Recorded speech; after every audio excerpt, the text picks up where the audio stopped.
We are live from Orange Early Gymnasium in Albert Lea, and we've got wrestling coming up here. Kind of big nine. Mason Addig is with me. He's, of course, a football player, wrestler here at Albert Lea. Any other sports, Mason? Nope, FFA. Okay, and you were injured in the football season and had to have some surgery, so you're out for all of wrestling, too? Yep, tore my ACL in the first scrimmage of the football. Yeah, that's not good. How's that coming for you? Coming right along. Not quite perfect yet, but it takes time. Yeah, sure does. Well, and is your senior season? Yep, this is senior year. Ouch. But as a wrestler, you have some insight here as to what's going on here. Now, it's 3 teams tonight, so it's going to be Albert Lea and Austin first right here. Yep. And then Austin and Westfield, which is Blooming Prairie Hayfield Co-op. Yep. And then Albert Lea against Westfield in the nightcap here. We'll have a video of all 3 matches, but we'll only do audio on the Albert Lea matches. And that includes Albert Lea Austin coming up here. Now, Austin, a little down year, or have they been in a down period? Because I know they're like 0-4 or 0-5. Yeah, they've kind of been down the past few years now. And Albert Lea, of course, cruising right along. Had a really good year last year. It's 3-0 this year, and off to a good start, huh? Yep, we're doing pretty good this year. Only lost Michael Olson from the last year's team. He was our only senior that we lost, so we should be plugging along. And he was, 4th place last year? Did he get 4th, 3rd? What did he get at state? He got, I think it was third or 2nd. All right. I do have some results. They have had just this last Tuesday in St. Peter. Albert Lea did well. They beat St. Peter 37-28, which was pretty close, and then took out Osceola of Wisconsin 50-24, and then a close one beating Hutchinson 33-30. Yep, we were down a couple of guys on Tuesday. We have 2 guys that are out right now, just for a little bit. They got a couple things they got to deal with. So we were down a couple starters. But, yeah, the team battled pretty good with 2 guys being out. There's 2 pretty tough teams, St. Peter and Hutchinson. I think Hutchinson is 8th in the state right now in AA, so we fared pretty well against them. And Albert Lea ranked 5th, I should say. Guillotine, anyway. Guillotine.com has them at 5th in AAA of 3A. So what's going on here that we're watching? Right now they're doing their coin toss. The captains are out in the middle of the mat to pick who wants odd or even. So that kind of means whoever wins, if we get odds, we throw it on the odd weights first, and then they send out their guys later. Say if you have 2 guys at the same weight and you're not sure which guy you want to put out to match people up, one guy can beat another guy. You kind of want to match them like that. Yeah. We kind of get the leverage on the odd weights or even weights, whatever weight we get. Or stuck with. And you can change wrestlers right up to time to get on the mat, can't you? Yep, that's kind of what that odd or even does. Yeah. That's crazy, man. You can't prepare for what's coming at you. Yeah, you don't know if you're wrestling, say, 160 or 172 right next to each other. You could be winning at 160, but you might get bumped up to 172 depending on what coin flip does to you. Yeah. All right, let me see. So starting out, it's Albert Lea against Austin. And are they do girls first, or? Nope, this is a varsity lineup. They go straight through, so we'll be starting at Breezy Gardner. Should be for Albert Lea. Okay, 8th grade. Breezy. 8th grade, yep. What do we know about Breezy? Breezy was on the middle school team last year. He came to us just this year now. He's filling in our 107-pound spot. Yeah. So he doesn't have much varsity experience at all. I think this will be his first duel, actually, for varsity. Yeah, well, I'm just going to talk on there's a zoom on it, but I think it's good the way it is. But if you want to zoom in and out, you can, or I can go over there and do that too. So here we go with Breezy starting out at 107, the 8th grader taking on Austin's Kung Biak, a senior, against an 8th grader. Does that even matter, age? I mean, experience like that? Yes and no.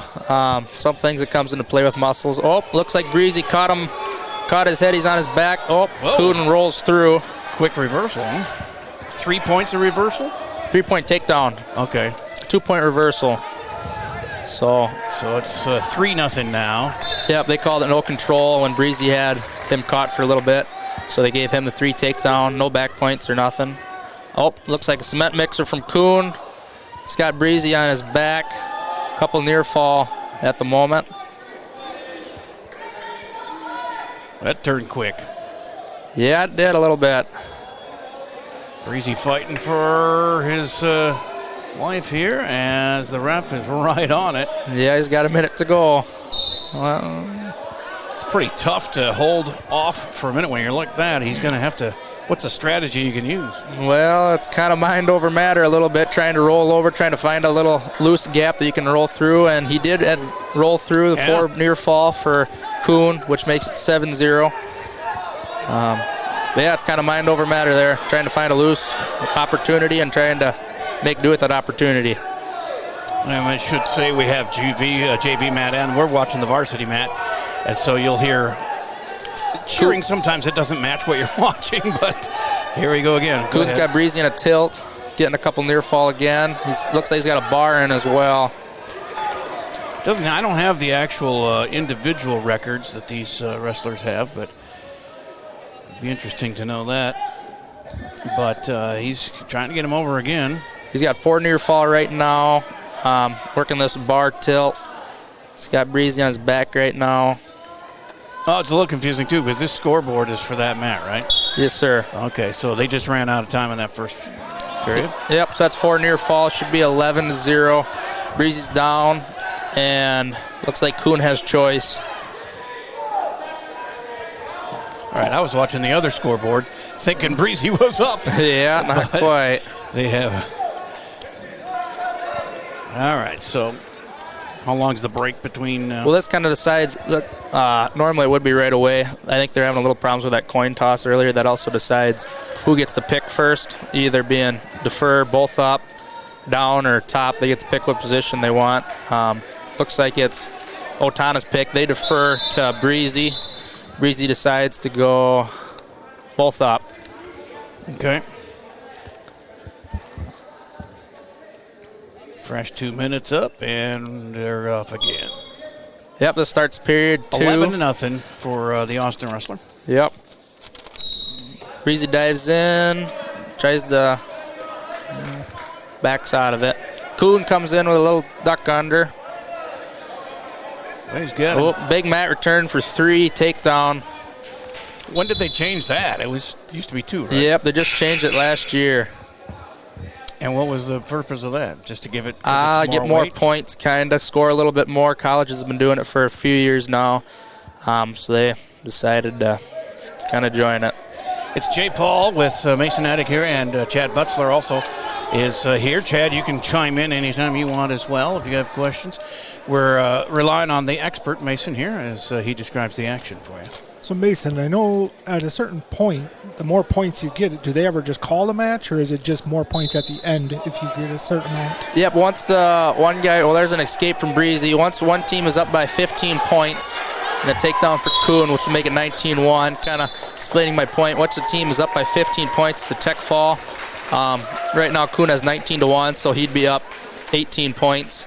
So tech fall, that'd be 5 points. So that's what that was right there. Yeah, that was a tech fall. Okay. That's what I thought. Thanks for clarifying. Yep, so that'd be 5 points for Austin. Starting, Austin is up 5-0 right now. And coming up here at 14. Well, they may skip 14, though. Right? Isn't that what you were saying? They may go odds first, or? Nope, that's just decide who gets the show first. Okay. So it'll be Maggie Olson, sophomore, who did great she went to state last year, didn't she? Yep, in the girls' division she did. She's just coming off Rumble on the Red, or not Rumble on the Red, I'm sorry. Donnybrook champion down in Iowa. Iowa. I saw that. This is Michael Olson's sister. Yep. That's the one that we lost from last year. And Cameron Rydell is a freshman for Austin. Taking on Maggie, who has just really shown from the beginning. But that family will do it. Kind of like the Addicts. Yeah, shoot. Slide by attempt by Maggie, getting her 3 takedown. Yeah, Maggie went, she got first place, like you said, with a 9-2 victory. Not only did she take first, she got to meet, she got a gold medal and got to meet Olympic gold medalist Dan Gable. Yep, that was pretty neat. Named after.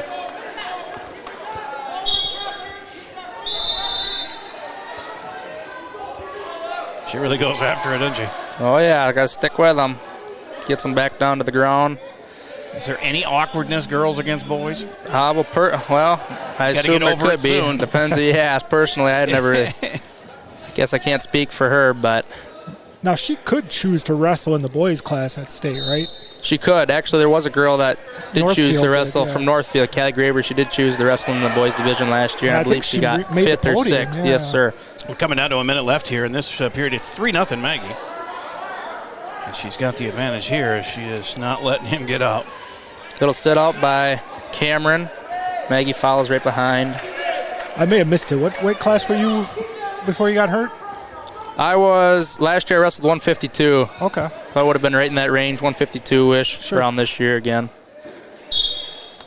It looks like they got a youngster in your spot this year, Trent Ignashevsky. Oh, yeah, Trent. Well, Brody Ignashevsky is right now at 152. Trent does sub in once in a while for him. Too far. Okay, but yeah, Brody. That's Trent's brother. Brody's a senior. All right, so he's Austin wrestler on the bottom here as Maggie will take her place at top, see if she can get some more points here. Up 3-0 with 38 seconds left in the first period. Stand up by Cameron. He gets an escape, 3-1 with 30 seconds left. Oh, there's 3 takedown, little slide by. Yep, they're going to give it to her. 6-1. And lost control by Maggie, which makes it 6-2. Both up. So I know you watch college wrestling. There's time for back time or whatever they call it. Is that a thing in high school? Or for mat time? Oh, no, that's the one thing. Takedown by Maggie. That's one thing that they did not bring up is riding time from the college level. Thank you. That's what they call it. Yep. Trying to keep up here on our scoreboard with the actual scoreboard. So, 9-2. 5-0 team-wise as far as Austin being up, but Cameron decides to go down. Does that vary from mat to mat, or is it just a personal preference for wrestlers? Personal preference, what you feel more comfortable in. Most people do decide to go down just to try to get that extra point. Caution on Maggie, I believe. But if you're not good at bottom, most people don't decide to go bottom. I always chose to go bottom just because it was put me in the best position. But there are some people that would, if they got a good turn or whatever, they choose to go top or both up if they can take a guy down pretty quick. Had you ever wrestled a girl? Probably not for a while. I think I wrestled a couple girls. Probably youth. When I was in youth, we wrestled Northfield a lot, so I think I got into a couple girls there and just a bunch of tournaments when I was younger, 5th grade and 6th grade or so. But not recently, no. One of the few sports that allows the integration there. And a lot of the girls, they do so well. Don't let them fool you. Just because they're a girl don't mean that they can still keep the best stuff. It's all leverage, and I mean, it's not brute strength that counts the most. It's all leverage. And a lot of technique with their moves and whatnot. And it's been a lot of guys that get out-muscled, even out-muscled, and out-skilled by a lot of the girls out here. Well, she's up 9-2 here as we get in the last minute of the second period. I have noticed you don't see girls in the upper classes as much as the lower classes. Not very much. There's a bar by Maggie trying to get some back points. There's a couple near fall swipes. She's trying to turn him. So when he waves his arm like that, that's a near fall swipe? Yep. Okay. If he's past 180 degrees and he's on his back, then they start swiping. Oh, Maggie. So he's got 4. Pin. There's a fall with 21 seconds left in the second period. 13-2 was the score before the fall. And that'll put the Tigers up 6-5. Okay. I got it corrected on our scoreboard here, as we'll try and follow along here manually. So who's up next, Mason? That moves us on to 121. Should be Devin Gross. That's a name I remember from football. Yeah. Devin Gross, yep. 2 Gross guys. Dylan and Devin. Dylan and Devin, yep, they're twin brothers. Dylan is wrestling 139 for us this year. He jumped up a couple classes. Oh, nope, they're throwing out Malachi Olson.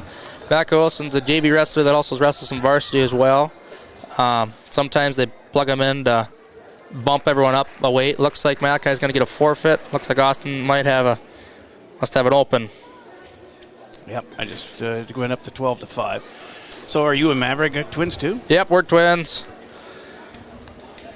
Yep. Does he wrestle? Yep, he wrestles. He'll be 189. Yeah, he's listed at that, but he should be wrestling 72 or so today. Here's Devin Gross. He'll be wrestling Jackson Learn, 127 pounds. 12-5 Albert Lee right now after these first few matches. Devin goes in for a single leg there, doubles for a takedown, 3-0. In wrestling, would you say Austin's a pretty big rivalry, or are you talking more Northfield, Owatonna? Mostly Northfield, Owatonna have been our rivalries, especially Owatonna in the past 10, 15 years for wrestling. Austin has better, I guess they've have better programs, just like we have our better programs too, Sure. but we haven't really matched up with them. Well, we talked off the air, Mason, and our next wrestling broadcast will be January 30th here. Owatonna's here. Yep, Owatonna here. It's always an exciting match to get Owatonna. Yep. They have a good team this year as well. I think I don't know if they're ranked or not, but they're in the lean and mean category on the guillotine, and it should be a tough duel with Owatonna as well. I can look it up here. I know Albert Lee's ranked 5th in 3A. Yep. And Austin, I believe, is AA as well, though. Last year, you guys won the Big Nine. Yep, correct? we won the Big Nine 3 years in a row now, or 2 or 3 years in a row now. Here comes Devin Gross with a cradle, trying to get a couple swipes around the edge of the mat.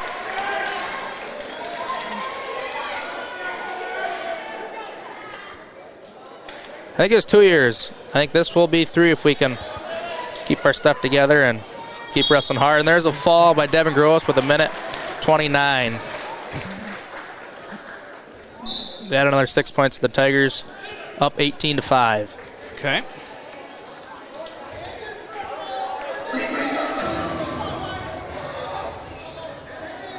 Go ahead and get the next match. I'm looking for Owatonna's ranking here. Next one will be Logan Davis, should be coming out at 133 pounds. If that's what they're deciding. Oh, yep, here he comes. Logan's coming around. And he'll be wrestling, I think, Braden Becker.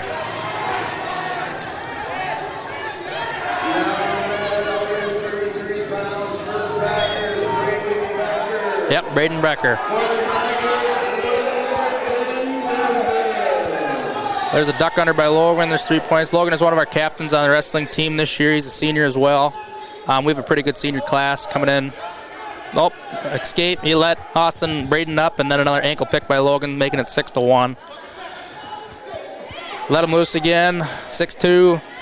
Logan snaps him down, and there's another 3, 9-2. Looking for a bar, looks like. I know I've seen matches where the guys just lets them up on purpose so they can keep scoring more points. There's a McDonough. Is that to go for that tech fall? Yep, just trying to build the points up. He's got Braden on his back right now. Collected near fall. Looks pretty tight, though. And there's a fall at 52 seconds from Logan. That'll bring up the score to 24-5.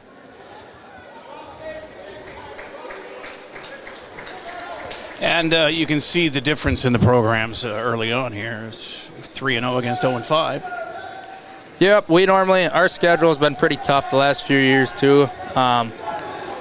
We've kind of been wrestling all over the place. So we've seen good competition. We've wrestled with some of the best out there, and that kind of helps you gauge who you're wrestling to. I'm sure, yeah. They got to be the best, you got to wrestle the best. And here's Ryan Collins wrestling at 139 against, you said, I didn't quite catch the name. There's 3 takedown for Ryan. Looking for a bar. And bar tilt. Collecting near fall. Okay, Owatonna is also classed in 3A. They're ranked 12th. Oh, they're 12th. And that's 3 takedown for Ryan. And you guys are in the same section, too. Yep, us, Northfield, and Owatonna are all in the same section. That's tough. All in the same conference. Yeah. And I think we're all ranked, I believe. And Ryan lets the guy up and gets an ankle pick for another 3, making it 10-1. He got 3 near fall with that bar tilt. He's looking for another tilt. Looks like a ball and chain, and there's a pin. 45 seconds. That one, the ref got down quick and smacked the mat. That was pretty quick. Oh, yeah. That makes it 30-5. Do they refs ever miss those? Yeah, they can. Well, just like any ref, no one's perfect. Couple of calls can go either way. I suppose if you're the guy pinning the guy, you're kind of mad. It's like, hey. Yeah, there's been a call. Even I've seen calls where I'm like, geez, can't get no flatter than that. But at the end of the day, people make mistakes, and what they say go at the end of the day. It don't matter what you think. They're the ones officiating. And like other sports, you can't smart off to officials at all. And that brings us to Dylan Gross at 145 pounds. He's wrestling Lincoln Cole. He is a sophomore. Dylan is also a sophomore. 30-5 Albert Lee right now, and goes all the way to 285. So we still have quite a few matches left. Yep, a little over half or so. Oh, there goes a shot attempt by Dylan. He misses. Pops back up. Looks like he's got an underhook. Oh, clears out of that. Who were the guys on the team that you like practicing with most? Well, my twin brother was always a good practice partner. We were always the same size or so. Some practice get a little heated, but at the end of the day, we're all going for the same goal, trying to improve and get better for the team. But he was one of my go-tos. I wrestled with Tegan Tobers a couple times. He's on the basketball team now. He also played quarterback for the football team. But, I wrestled pretty much those two were my main two. Dylan gets a takedown and a couple near fall with a tilt. 2 near fall, looks like. But you would rotate around with pretty much a good chunk of the team just to get new looks on how everyone, different techniques and people wrestle, different views on how people wrestle, so you don't get sick or stuck with the same guy and only get used to their type of wrestling. 5-0 Dylan right now. Goes for another bar tilt right on the edge of the mat. Hasn't got no. Oh, there's a couple swipes. And as long as there's a foot inside the red circle, it's live. Yep. As long as you got one point of contact, it's still going right on the edge of the mat. Dylan improves, grabs the head, and there's a fall. Just cruising through him here. 6 at a time helps. Yeah, that sure adds up the points pretty darn quick. That makes it 40. No, 36-5. 36-5. They did put it up. 36-5. Yep. Oh, good. The concession stand's open. Time to get the grub. Should mention Mason was homecoming king this year, huh? Yep. Yeah, I got up for that. Nevaeh Wackles, royalty. Yep, and her brother is on the team as well at the 172 spot. He finished 5th at the Dan Gable thing. Yep. In his weight group. Yep, he looked good out there last weekend. Well, congratulations anyway. Thank you, yep. Brody Ingencheski is at 160 pounds, I believe. Oh, 152.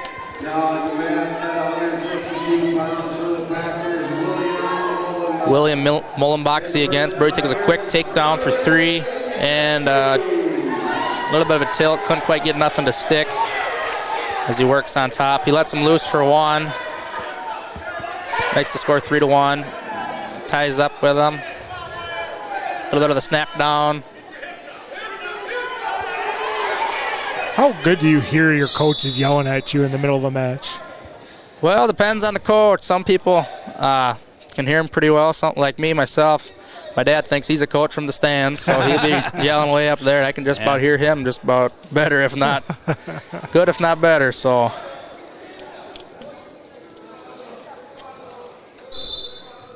but you kind of zone it out once you're out there. The adrenaline's kind of pumping. You can hear him once in a while. Oh, there's an outside single leg by Brody. He's got him split. Picks it up, dumps him for 3. Some coaches are louder than others, too.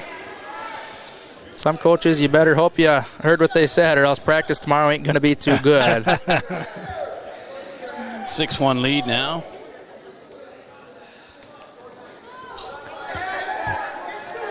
.35 seconds left. Brody's up 6-1, right on the edge of the mat. And they're calling him out of bounds. Brody's also a senior, also a captain for our Alberley High School team. He's also one part of our senior class. We have quite a few seniors, been together pretty much since our youth days. A lot of us since kindergarten, preschool. So that's what kind of makes the difference with these teams. We've had our They call it a homegrown team. We don't bring in anyone. This is pretty much our same team we've had for the last, we've been wrestling together 12, 13 years, some of us. So that kind of builds a good team, builds a good bond with the wrestlers, and helps the team. Everyone's wrestling together and been through pretty much a lot together. So Yeah.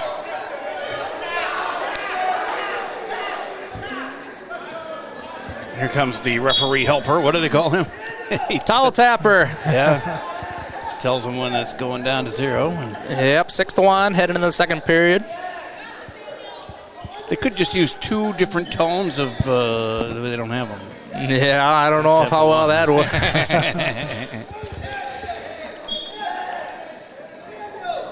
So 6-1 as they start the second. I notice they don't have a score on the JV competition. It's they have the individual one, but they don't have a team score going. So for JV, they got people. Oh, there's 3 takedown by Brody, making it 9-1, and round and a half. Looks pretty tight. Might have them. And then there's a fall in the second period. That's a pretty precarious situation when your legs are in the air. She was pretty tight. Yeah, but for JV, they got people at all different weights. You might have 2 127-pounders or 3 152-pounders. So it's kind of hard to tally up the team score. Some teams do, some don't. But it's more individual. Yeah, based more individual. But yeah, that makes the score 42-5. Elberly Tigers are on ahead. And that brings us to Trent Igancheski. That was the one we were talking about earlier, Brody's brother. Yeah. Coming in at 160 pounds. The 8th grader. I believe I think he's a 9th grader, actually. Okay. Well, they got a misprint then. Yeah, they try to lead him on. He's a funny little guy, though, if you get to know him. Little slide by Trent, looking to get takedown. There's 3 takedown.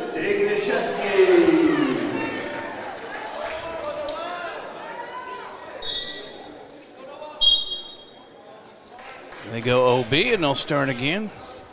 Minute 54. Time keeps running. Or no, time stops. Yep. That was the other one there. 138. I keep looking at the wrong one because it's on that side. Yep, right line of vision. Trent gets a little chop, trying to bar him up. He gets a wrist. He comes right around the top. Gets a couple near fall.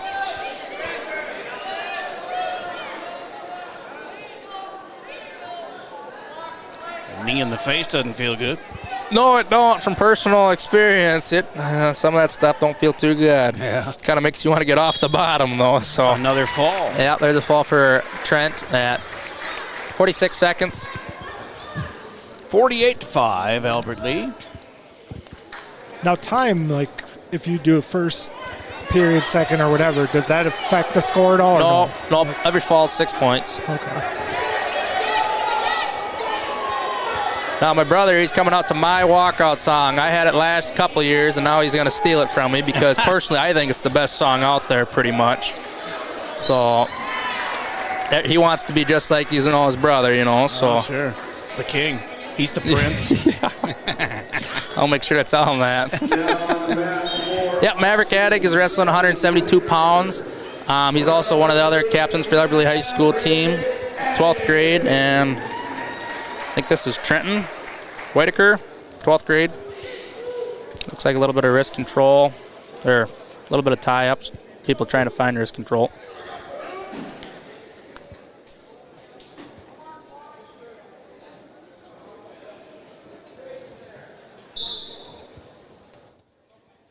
There's a little drag by Maverick. Drag, looks for 3 takedown. He's looking for a little cradle. And I don't know if it's hooked up or not. Yeah, it looks like it is hooked up. And, yep, he got her back. Couple near fall. He's looking. It looks like he's got a leg. Oh, he did kick out of it. No near fall, really. Thought he would have got a couple swipes of that. He's going right back to the cradle, though.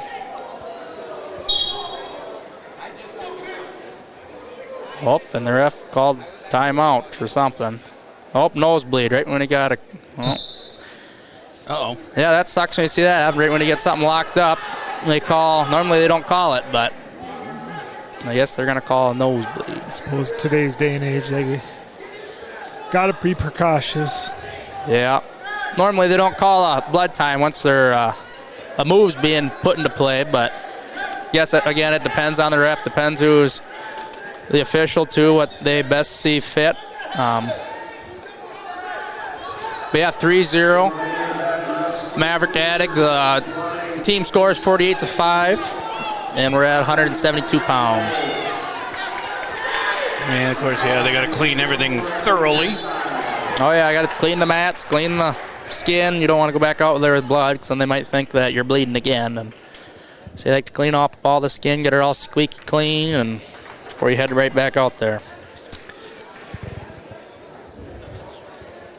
So Evans 285, huh? Yep, Evans light 285. He's about 230 or so. I was going to say, he's not near 285. No, not quite.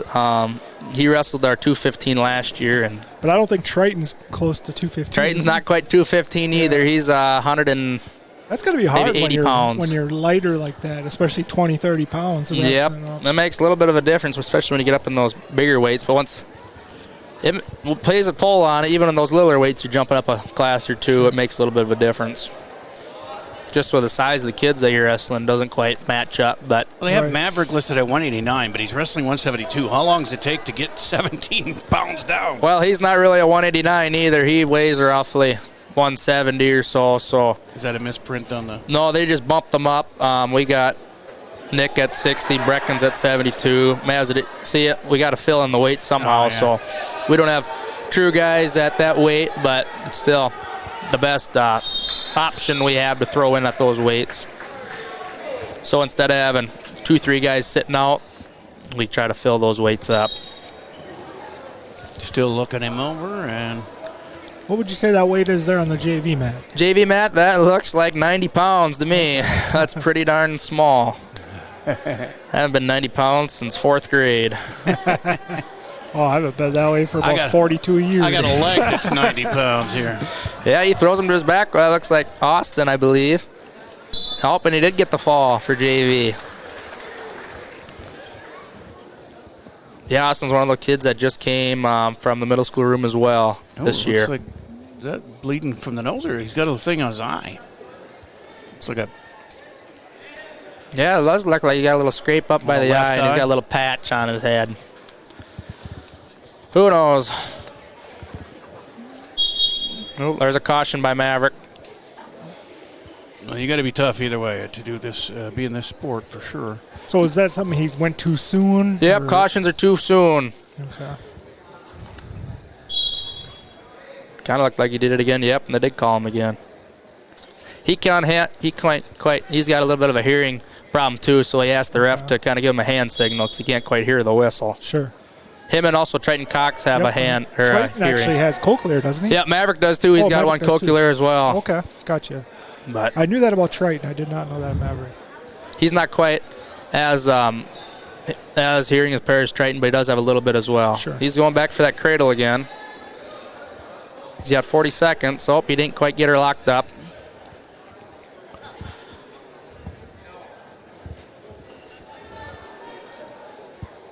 Going back for the cradle.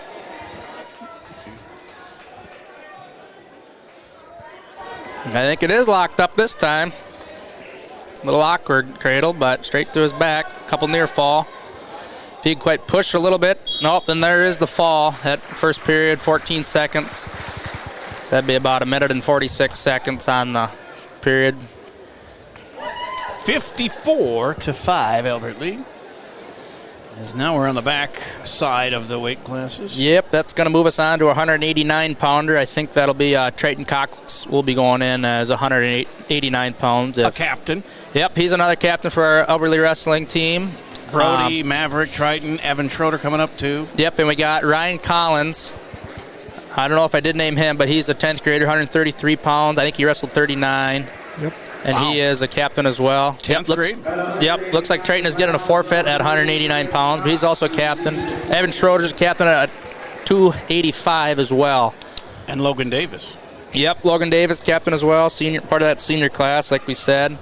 Well, he must be something special to be a sophomore and get named a captain. Yeah, there's been a few of these guys that have been captains all the way from sophomore year. Nice. Looks like Skylar Sandsmark. I'm sorry, Skyler. I got your last name wrong, but he's wrestling our 215. Yeah. Oh, little slide by. Didn't quite get her done. Well, you can tell they're getting to be bigger boys here. Yep, a little bit. Skyler's not quite that. He might be 215. About that 210-pound range or so. He's one of our Alden kids that came. He joined, I believe, 2-3 years ago now. So, and the cradle locked up by Skyler. Close. Guy's trying to wiggle out.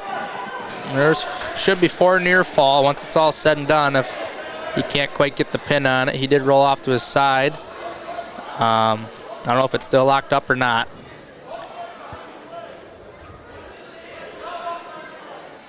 He's going to try to walk around behind his legs and then come around the front, so his leg kind of goes with him. They got him up 3-0 here. Yep, we're straight on. That looks pretty darn flat. He kind of rolled off again.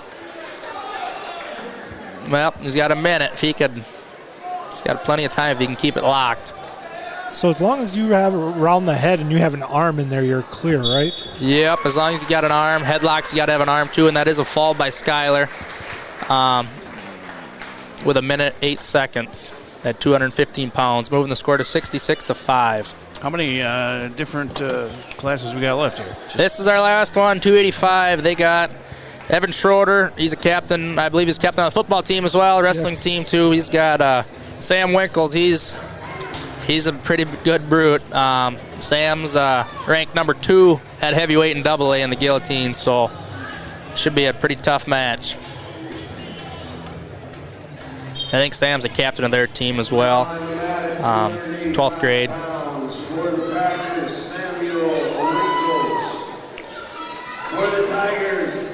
Sam goes in for a shot. There's 3 takedown. Runs him right out of bounds. 3-0. Austin got that takedown. Sam lets him up. 3-1. Little slide by attempt by Evan. Couldn't quite get it to work. Squared up. Hand fighting, a little bit of hand fighting going on now. Kind of like 2 bulls pushing back and forth.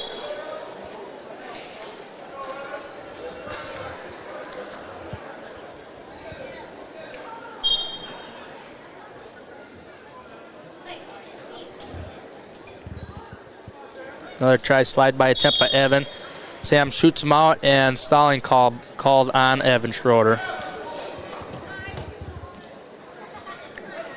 So a stalling call, you don't get so many and it'll cost you points? Well, one stalling call, you get a warning. The second one is a point for the other team. Okay. One more, I believe, is another point for the other team. If you get one more, it's 2 points for the other team. Okay, so it accumulates. And then the last one you get pretty much, you get forfeited, so it's an automatic 6 points for the other team. You get disqualified pretty much. Sure.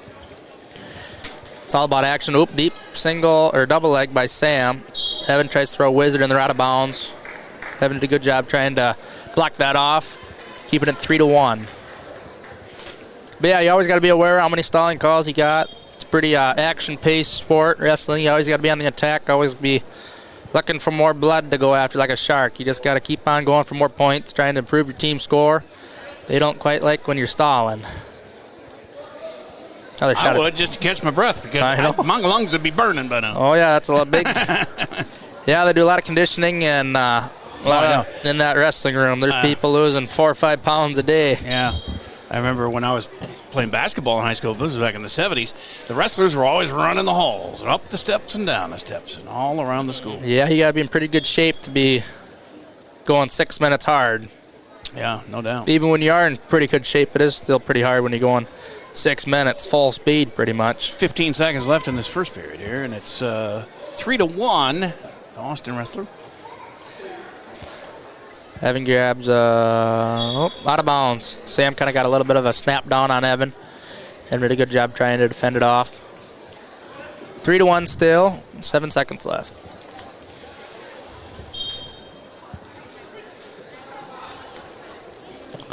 Another try to slide by attempt by Evan, and that'll end our first period. And it is Austin's choice. Sam decided to go down. Do they not even call it heavyweight yet anymore? Or? 285 heavyweight. I don't know. Call it how you want it.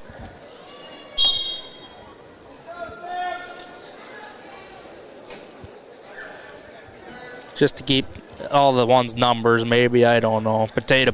Who? It's pretty much the same. Right. I just thought, it was politically correct. Maybe they don't like saying heavyweight anymore. Well, and that could be it, too. Who knows? And then an escape by Sam, and Evan tries for a shot, and Sam also tries for a shot and shoots him out of bounds. What do you know about Westfield now? They're the third team here. Are they good, or are they ranked? Do you know? I do not believe that they're ranked. We haven't met up with Westfield, and it'd be class. I don't think I've ever wrestled Westfield. They've just been a little bit smaller than us for school-wise, and not quite.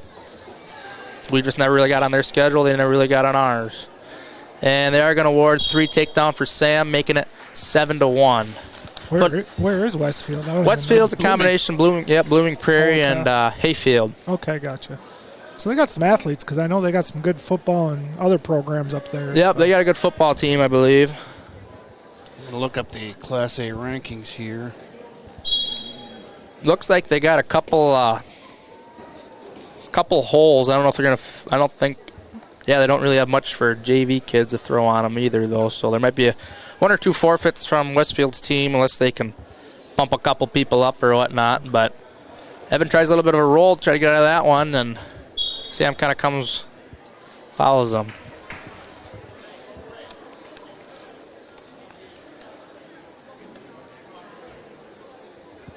Yeah, I don't see him in the top 12 or 15 in any class. So. Yep. I believe they're either single A or double A. So. Now, Albert Lee wrestles tomorrow already. Yep, we've been on a little bit of a bender. We got Donnybrook last weekend. That was down in Iowa, 2-day tournament. The girls wrestled Thursday, Friday. Boys wrestled Friday, Saturday. Then we moved on to St. Peter on Tuesday, wrestling St. Peter, Asialo or something like Osceola. And then Hutchinson. And now we got... And swept that. And now won all 3 of them. And now today we got the Packers from Austin and Hayfield. Stewartville tomorrow?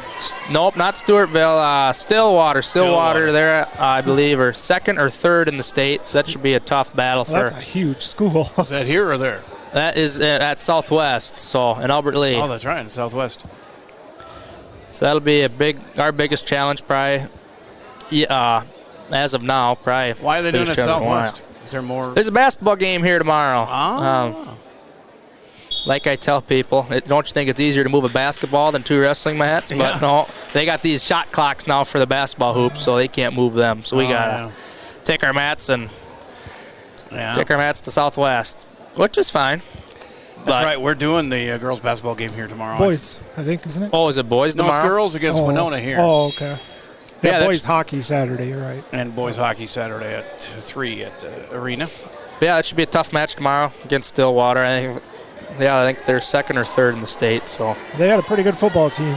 Yeah, well, and Sam Winkles does have a half in on Evan with 1:44, and that is a fall in the 3rd period at 1:43. Stillwater ranked 3rd. 3rd, St. Michael Albertville 1, Mounds View 2, Stillwater 3, Shakopee 4, and Albert Lee 5. Yep, there's a lot of those big schools in our section, and it's a little hard. You look at a couple of those people, and their youth team is not the same as their team they got now. If you look at our youth team, it's pretty much the same. We've had the same kids all the way through. They seem to find a way to find new people, and their people seem to be pretty good who they're finding, so they must have good connections. But 66-11 final, Albert Lee over Austin. Now we're going to keep the cameras on for the next match, Austin against Westfield, but we won't be commenting. I'm going to take a little break on that side of things since an Albert Lee team is not involved. But we will be back for Albert Lee and Westfield after that later on here. And I got to go get my daughter to run camera. So thanks for tuning in here to AlbertLeeLive.com. And Chad, if you want to run some commercials, you can do that, or else just keep it where it is.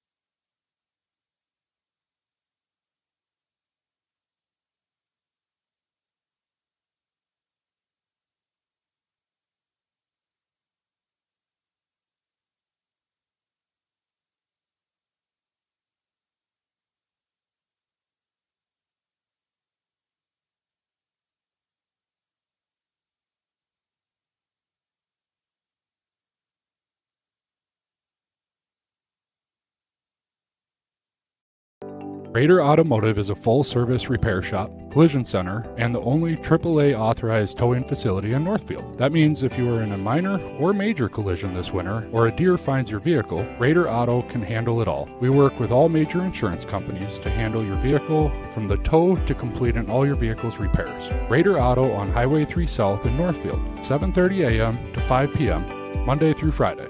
Or find us at RaiderAutomotive.net. Go Raiders! Community banking at its best. Whether you are looking to improve your financial future, planning to buy a new home, or considering a mortgage, Heritage Bank in Northfield can help. Our ability to make decisions locally provides you the highest level of service at competitive rates. Your finances and home are important to you, and having a staff that you can trust makes all the difference. We make banking easy with real estate specialists and loan officers ready to help you. Stop by Heritage Bank on Highway 3 or contact us at heritagebankmn.com and see how the professionals at Heritage Bank can help you build your future.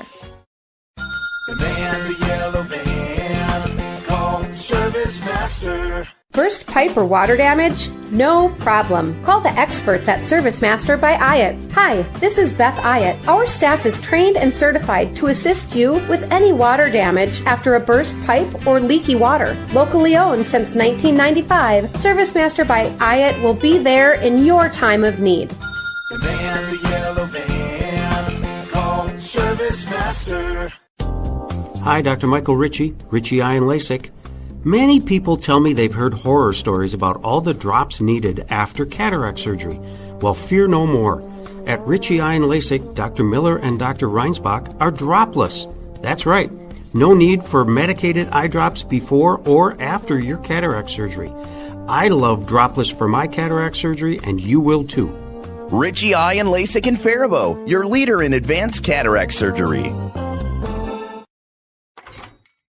How can I help you today? I don't think I'm in the right place. I have big dreams, like crab brewery-sized dreams. I like it.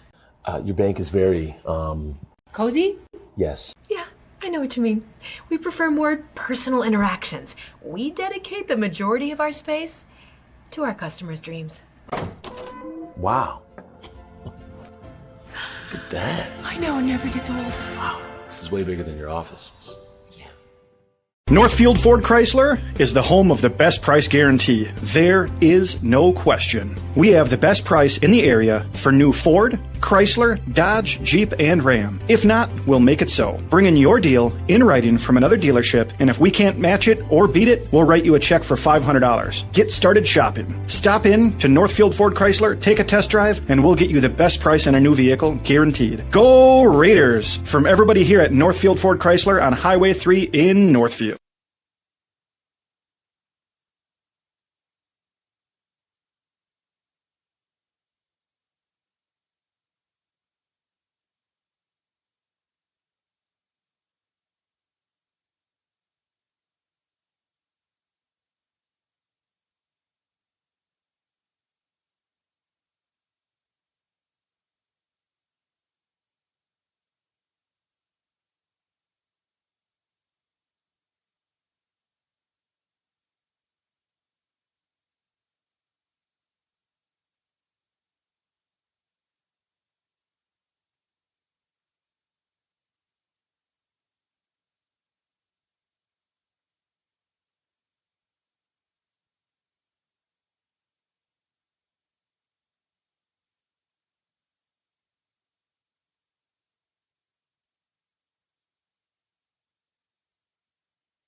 Albert Lee Live is here, Southern Minnesota. We have top quality audio and video play-by-play online of more Albert Lee Tiger games and events than anyone else. But we also provide opportunities for Albert Lee area youth to experience our businesses. Students can be paid to be on the air with us or showcase their graphic art skills by creating social media posts or run the cameras for our events. So if you or someone you know might be interested in broadcasting the Tiger teams by joining our team, email us from the albertleelive.com page or call or text J. Paul at 507-402-1600.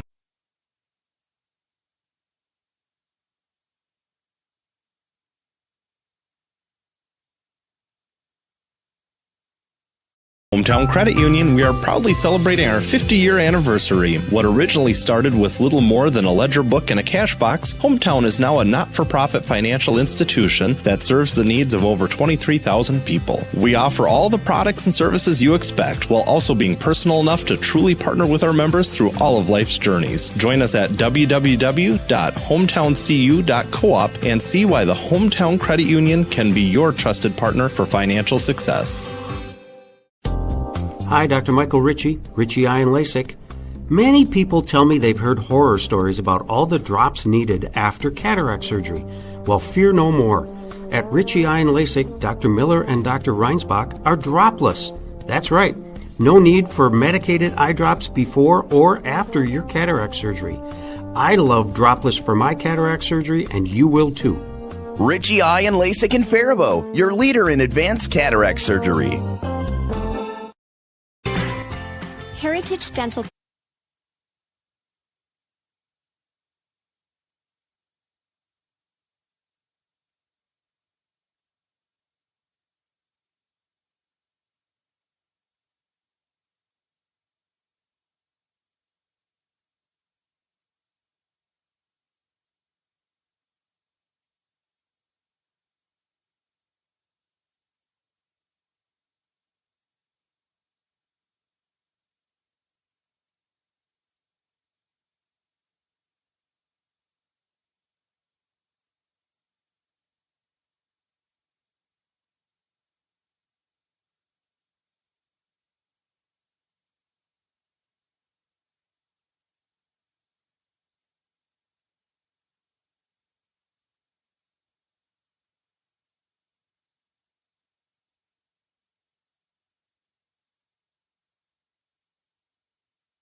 right, so we are back live here at Orange Early Gym in Albert Lea for, what do they call it? It's a triangular, yeah. Triangular, yeah. 3 teams. Westfield is Blooming Prairie and Hayfield Co-op.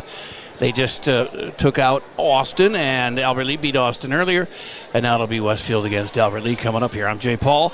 We've got Mason Attig here, a student, a senior this year, and unfortunately got injured and missed them. Did you miss all the football season? Did you get to play any games? No, I played the scrimmage, and it's probably about the 4th play. I took a tumble, and then we were out, I guess. Well, that's too bad. And rehab's been going well, though? Yep, not bad, not too bad, as well as it can go. But the senior season, were you trying to get college interest, or have you still?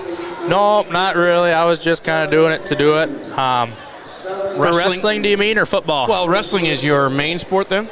Yep, wrestling was my main sport. I've been doing wrestling since kindergarten, so I think this would have been my 13th year or whatnot. Is there a possibility of college that way? Nope, it was, never really for college. It was just kind of, we've had the same team, since kindergarten pretty much all the way through. We got 7 or 8 seniors that have been through all the way up, so I kind of stuck it out for them, and my dad too. He's a big wrestler, and the coaching staff here, pretty good coaching staff. And who's your dad? Aaron Attig. He was he wrestled in 94, 5, 6, and 7, I believe. No, 4, 5, and 6. Okay, so it's my age. Also with us, Chad Butler, of course, who is with me on most of our broadcasts here. And my daughter, Farron's going to run the camera for this next matchup here. But she's an 8th grader here at the high school. And we just like to pick Mason's brain because that's what we got you for, is to do these home wrestling matches. Our next one's not until January 30th when Owatonna is here. But what do they run? How many different matches they do? Duels and triangulars, but they do like 20 some a year, don't you? Matches are like meetups, do you mean? Meets, yeah. So meets, I think we're every team's different.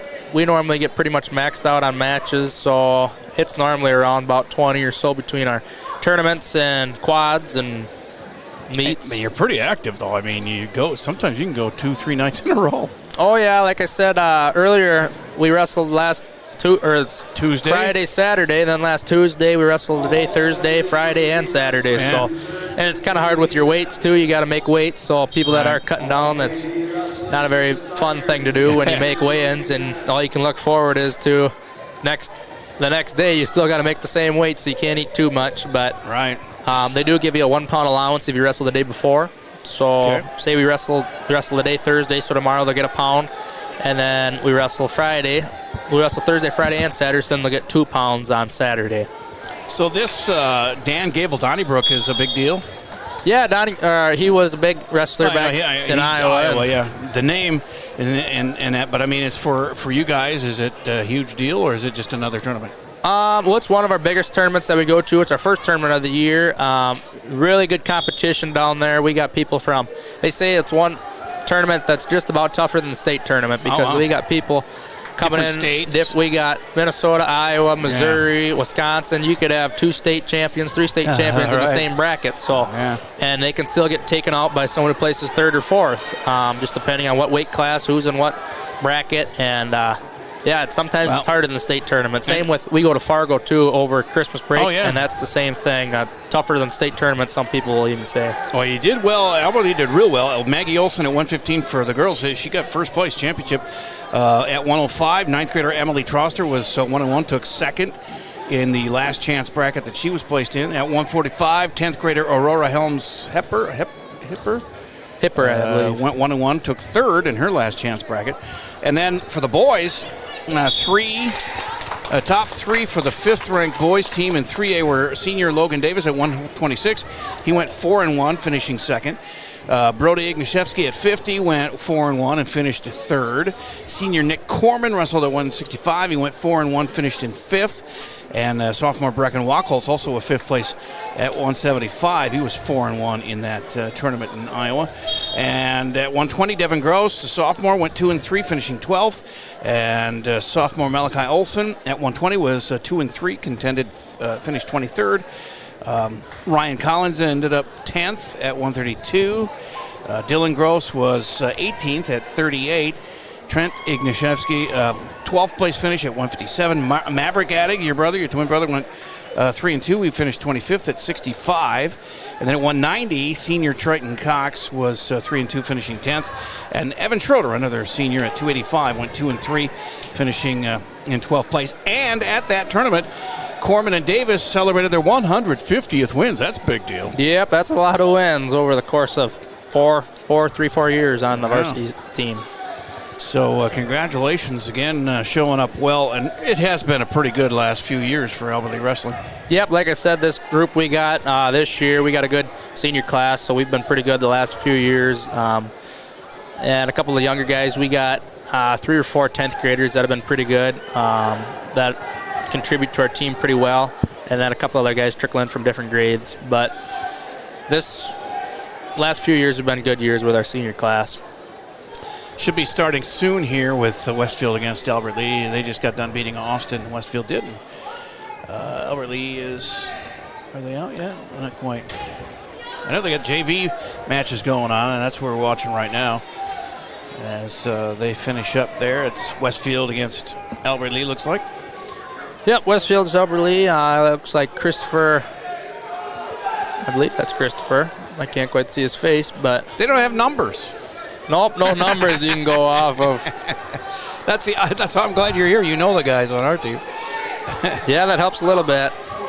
But so how, your career, you went with this team to state, but did you individually qualify too for state? Nope, not quite. I wrestled who was it? Some burger kid from, I think it was Rochester, Mayo. We wrestled them the week before for team sections, and I beat them 8-1, and then came down to the semifinals and individuals, and I was up 1-0, and 2 seconds left of the match, he did some fancy roll and ended up landing on top, so I ended up getting kicked out of the championship. Dang. So I got 3rd place, but didn't quite make it for individuals, but we did get to go as a team last year. And how did we do? We ended up in 4th place. Oh, nice. A lot of those teams, it's pretty hard to compete with when you got those sure. St. Michael, Stillwater, Shakopee. They like to bring in a lot of kids from all over. Yeah. Back in probably when your dad was wrestling, it was Apple Valley. Yep, Apple Valley was big. They bring in people from Alaska and all over, and the same with these schools, bringing them from Oklahoma. I won't name any teams, but they like to bring in people. I know. Usually if they have an academy in their name, then they're cheating. Yeah, I don't know how they kind of get away with that, but we like to call ourselves homegrown, because pretty much the same team that we've have out there for our starting lineup is the same team we've had in youth team, and we don't get anyone else from any other towns. We're pretty much some of these towns around have, like Maple River, they kind of branched out and grabbed a bunch of... Yeah, they were down on numbers. They picked up Maple River and Wells, that USC Keister area. They combined, I believe, 3 years ago now or so. Yeah. That's where I grew up, is Mapleton. Back in the 70s, we had guys like David Kofod was a heavyweight champion. He went to state a few times. David Whitney, guys that I grew up with. I actually grew up in a town with 2 Olympic wrestlers. The Peterson brothers in the 70s. Really? Gold medalists. Wow. We have Cumberland, Wisconsin's a huge wrestling program. They got a kid this year that's wrestling at the Gophers, Dawson Johnson. Oh, sure. Yeah, they've had a wrestling program for years that's just been pretty good. Yep. Fair, and as soon as they start over here, you got to switch over. Yeah, she knows. I know. Just letting you know. Got to be a dad, you know.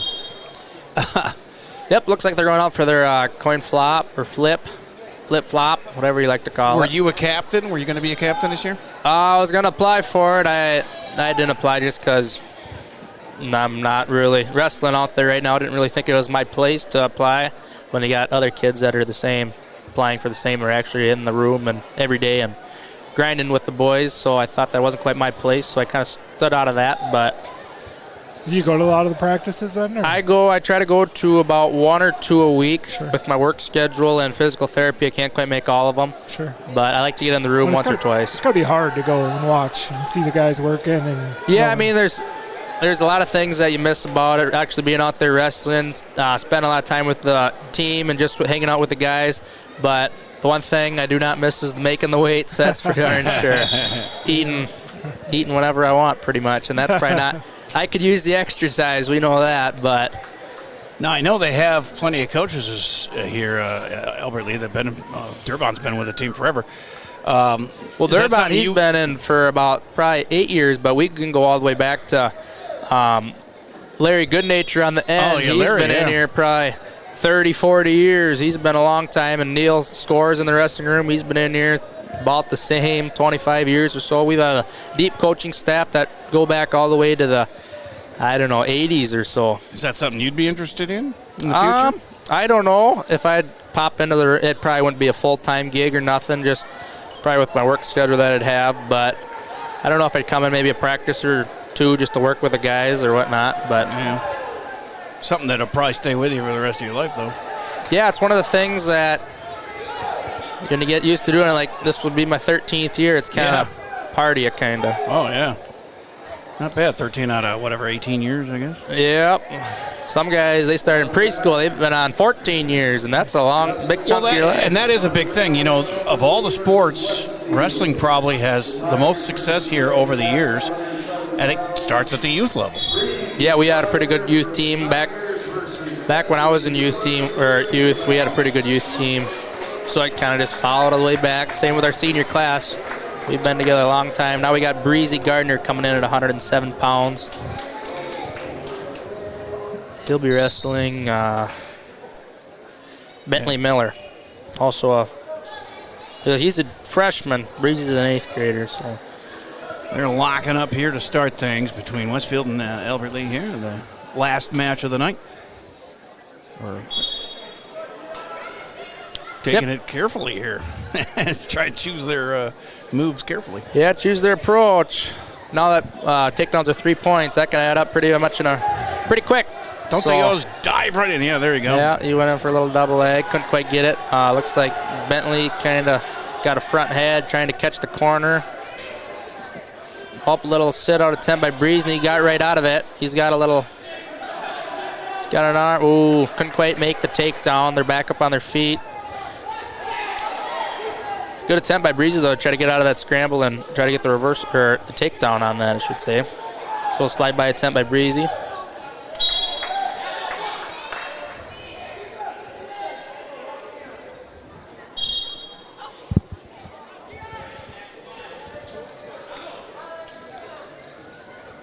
A little bit of a tie-up by these two boys trying to feel each other out. Scoreless. Oh, a little shot attempt by Bentley. Breezy kind of bowler rushing a little bit of a snap down. And back on their feet, both of them. So who's green and who's red?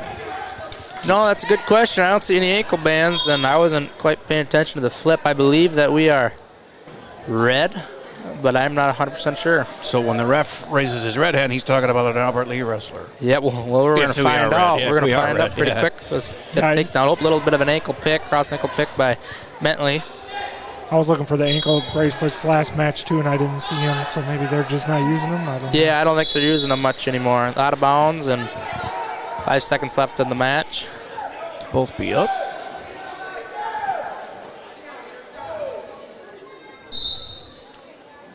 Scoreless first period. Oh, a little bit of slide by attempt by Breezy. Couldn't quite get her. That's kind of rare, scoreless after one. Oh, I am mistaken. That's we are green. Albert Lea is green, and we decided to go down. Okay. So look for that, folks out there. Green wristband on the ref means he's talking about our wrestler. Green means good.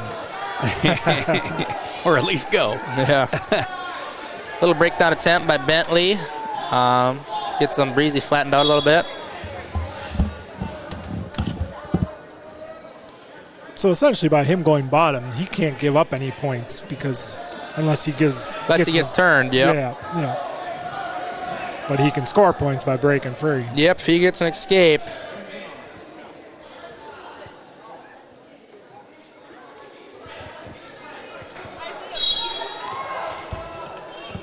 Bentley's doing a good job trying to keep him flat, getting wrist control. Breezy's got to get his arms back and try to build a little bit of a base. So how long do they usually let him sit like this before they'll start saying Well, stall? right now they're kind of on a parallel ride. The Bentley on top. He's not really going off to the side a little bit. A little bit of a rollout by Breezy there. Again, it depends on the ref. Some call it right away. On Tuesday we had a ref that caught it right away. I don't think this guy is quite as fast, but it depends on refs' judgment calls, what they think, if they're working or not, or if they're just sitting down there trying to burn the clock. Sure. I'm going to take her phone away. She's not paying attention. She's texting with her friends, and she gets out of frame there. But this is scoreless after almost 2. That's rare, isn't it? Well, not necessarily. Some people are a little bit slower. I haven't seen those it little tonight weights. yet. Littler weights normally they're pretty big. They're pretty quick in the takedowns and whatnot. But me myself, I was never really much for getting too many takedowns. I won most of my matches off getting off the bottom. That was kind of my specialty. I could get off the bottom pretty good, and I could keep a guy on the bottom. Looks like a half Nelson by Bentley. Gets Breezy on his back. 4 seconds left. And he did get the pin. With 2 seconds to go. So that'd be 6 for Westfield.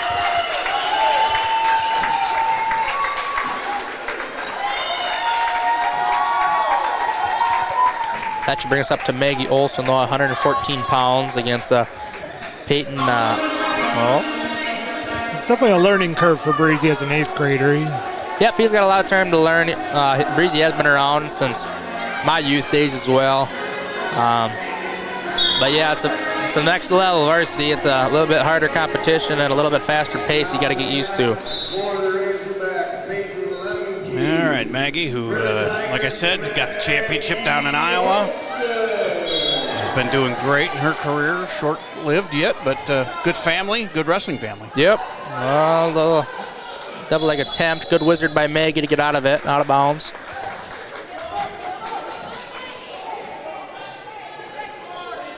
Coach Durbine got up and shouted some encouragement or some instructions to her.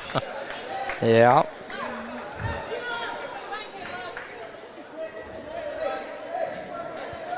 A little bit of a head pound and into a shot. Couldn't quite get her for Peyton.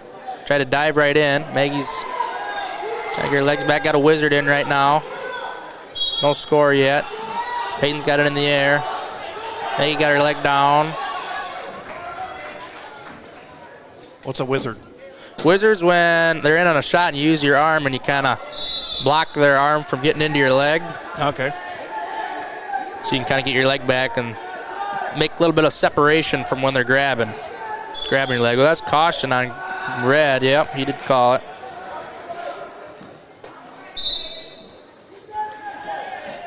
Still scoreless here. And about a minute left, first period.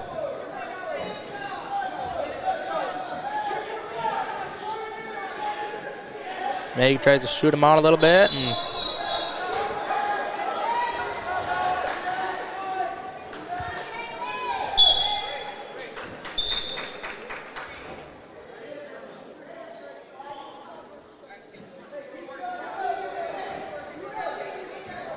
is it close to being a girls wrestling team? well, our girls team kind of took off a little bit this year. We were just with Maggie for a while in our varsity room. There's a couple that are in the middle school room. I think they moved up now.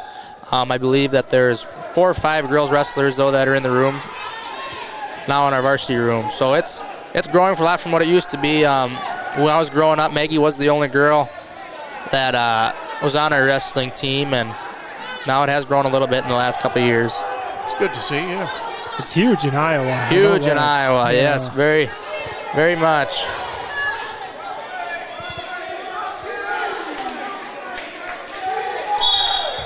Got short time, still scoreless. It's the end of the first, and yeah, no score. Red defers, it looks like. Yep, Maggie chooses bottom. Yep, bottom.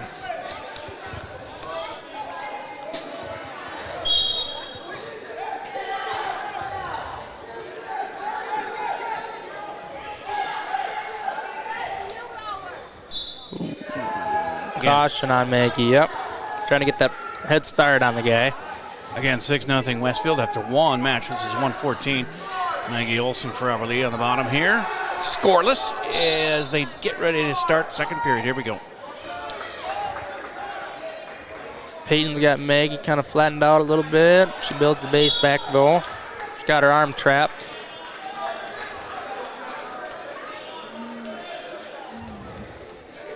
for anything that happens to you, there is a counter move. Is that true? Well, if you ask Neil Score, he'd say so.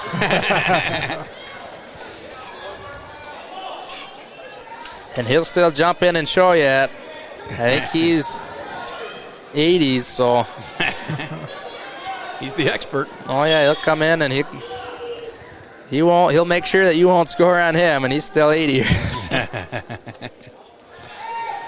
But Peyton's got Maggie still flattened out. Ref calls a stalemate. Stalemate's when there's not really much improvement on either guy. They're kind of clammed up or stuck together. Yeah. So try to get a fresh start. He'll call stalemate, and then they'll go from referee's position again. So a stalemate will never reward anyone points. It's just a restart. Nope, just a restart. Get a fresh start. Looks like Peyton's trying to look for a cradle. Scooting her across the mat here. Still scoreless with a minute left in the second. That was called potentially dangerous. The Westfield kid kind of got his head a little high, kind of towards Maggie's back. If you get in the side, that's fine. But once you start creeping to the back, then they like to call that potentially dangerous on you. I'll say, like every sport, safety's first. And yep, another caution on Maggie, though. That makes 2 for her. And in this sport, you don't have a lot of protection. You just have the headgear. That's about it. Yep, that's about it.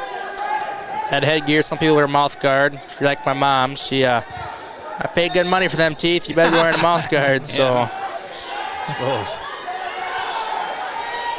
A little bit of a tripod from Maggie. The guy throws a boot in. He's a little bit high, though, if she can kind of try to shake him off a little bit. She's got 45 seconds trying to catch his head. Looks like he got her pretty flattened out, though, now.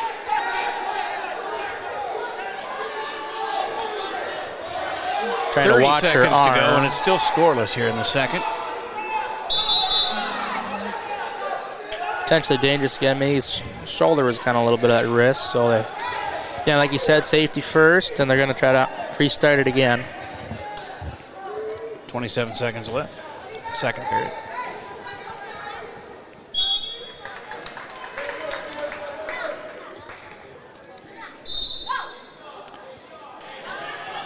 The guy likes to throw his legs in. He's high, though. Yeah, that's real high. She can try to pull him down or shake him off. One or the other. She's got 15 seconds. He's going to try to hold on for dear life, but she could try to get up on her feet and try to shake him a little bit. Under 10 seconds now. Yep. He's got her flattened out, though, now. Yeah, he looked at the clock, and well, they stopped it with 1 second. Well, I think they just stopped her a little early. I don't know if that was on purpose or not, but.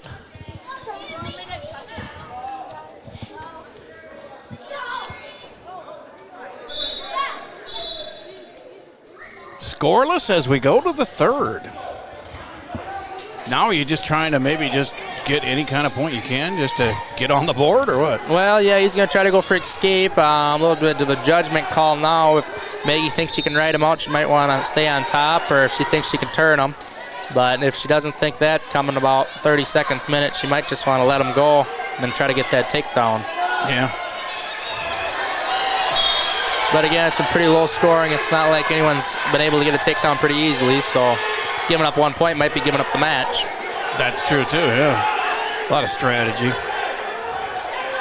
She's got a bar in, though. She could try to get him to turn somehow. Keep running. Oh, she got a reversal. Peyton got the reverse. She's going to have to get an escape now or get a reversal. And he's high again, though. He likes them boots. That's been his go-to in this match, looks like. Minute 10 to go. And again, Maggie down 2-zip. And now a minute left in the match right now. Yeah, he likes them boots. He likes throwing in them legs. I suppose he's got the lead. He doesn't care. He'll sit there all day. Yeah, he's going to try to stay there. They might give him a stalling call if he stays there too much longer, depending on the official. But, yep, there you go, stalling. That happens at 43 seconds to go. And now Maggie down 2-0 is going to have to She's going to have to kick her in high gear, yeah. suppose it depends on who you're wrestling, but escape, is that fairly easy sometimes from the down? Well, it position? depends who you are. If you're good at getting off the bottom, then it's a little bit easier than others. But that was your specialty. Like personally, I get off the bottom pretty darn easily, but I couldn't take a shot to save my life. Some people can't get off the bottom or the hoot, but they can take a shot. So personally, I was comfortable at the bottom. I could get out really any time. There wasn't too many people that could keep me down, but to take a shot, I couldn't do nothing pretty much. Had a lot of 1-0 matches. 19 seconds to go. Guy's got boots in again. He's looking to for go around. The next one over is open. He's got 10 seconds, and that guy's right. Oh, watch that shoulder. 6 seconds to go. They stop it. He's still up 2-0 on Maggie. He's gonna have to try for something fast, some reversal quick. Escape's not going to quite do it for this match. Nope, she goes. She comes around. Almost. Time. Oh, not quite. She almost had it. Heck of an attempt, but couldn't quite squeeze her out. That was a classic battle there. 2-0 he wins. Wow. Yep, she almost had that reversal, but not quite. Good Is that attempt something by where her, you though. can watch the film and do film study on? Yeah, I mean, you can watch on any sport, trying to see what your opponent thinks he's going to do. Try to guess what he thinks, or try to guess what move he's going to try to do on you. If he kind of leaves, like in this case, you did a sit, or if he's going to try to come around front, you can try to go catch him around back. But nope, Devin Gross is up. He gets a forfeit at 121 pounds. They must be bumping their Derek Miller up to fill their open at 139 pounds. 9-5, Westfield leading. Malachi Olson coming in at 129 or 27 pounds. I'm sorry. Against, I assume, Derek Miner. Little slide by attempt by Derek. Now, is he related to Maggie? No, he's not. We like to say he is, but we like to say the Olsen gang, but not quite. Is that an S-E-N and an S-O-N? No, it's the same spelling. It's the same. I like to say they're from different side of the tracks. So somewhere they got to be related somewhere. Yep, we call them brother and sister or cousins, but they don't think so. Boy, all three of these early matches there have been very few points scored. Yeah, most of these matches are going to be fairly close. The last match kind of got a little bit out of hand, or in our favor, but most of these matches are going to stay pretty close. Westfield took out Austin, and so they're probably a little better competition. Oh, there's a takedown. Should be 3 if he can stay behind the arms. Try to catch him, scoop his head. Yep, he's got him on his back. If he can scoop his head and try to run around the front. Or the back, I should say. There it is. Looks like pretty darn close. Nope, he fought out of it. Not necessarily, though, with guys. I mean, for the most part, if a team beats another team, they're normally pretty better. But it's all about who you match up against, too. Right, yeah. What kid matches up with what kid. How they perform with that certain kid makes a big difference. Were there certain guys you just thorn in your side for certain teams? Yeah, some people can be a little stickler. Couldn't quite give up. Say if you normally get a pin on one guy and can only get 3 points, then it's a 3-point swing. That actually did happen to us, I believe, 3 years ago. We had a try against Northfield and Faribault, and we ended up beating Northfield, and Northfield beat Faribault, and we lost to Faribault. So it's kind of... Yeah.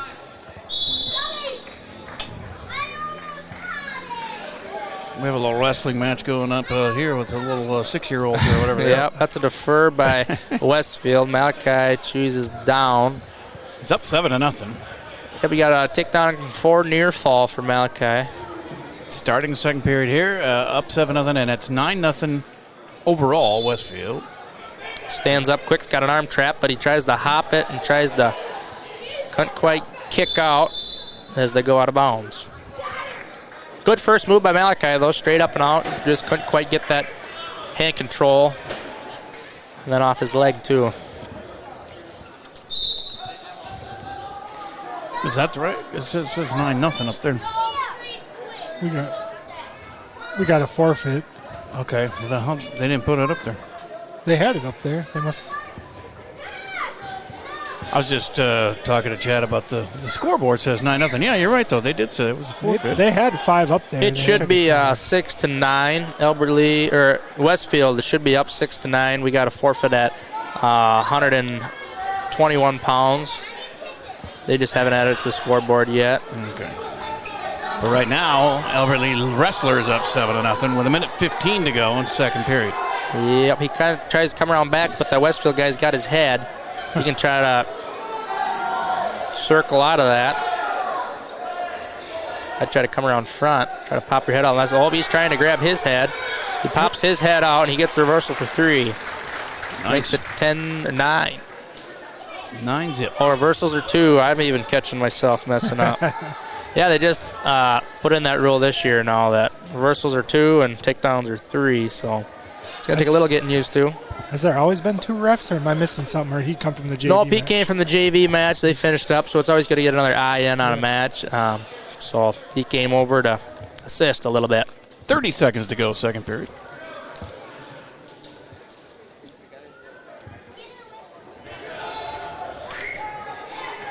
That guy's got a cross wrist. Trying to flatten him out a little bit. Oh, a little bit of a chin drop. Oh, wow. Almost got it. If he can come around McDonough, scoop his head. He's got that left arm in the bar. He can scoop that head straight to his back. There he goes, kind of trying to scoop the head now. Got a couple back points, short time. 2-1 and done. Time. Should he get 3 or 4? He did get 4 back points, I believe. Nope. Yep, 4 back points. Makes it 13-0. Guy goes both up. Mal can get a takedown. That'd bring a tech fall into play.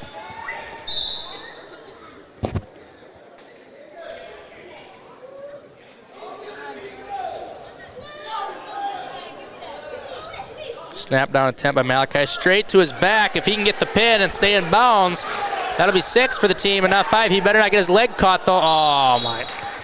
He had it. Good match, though, all in all. Tech fall 17-0. Malachi will get 5 for the team. And that'll move the score to should be 11-9. I don't know why they don't have. Yeah, that's weird.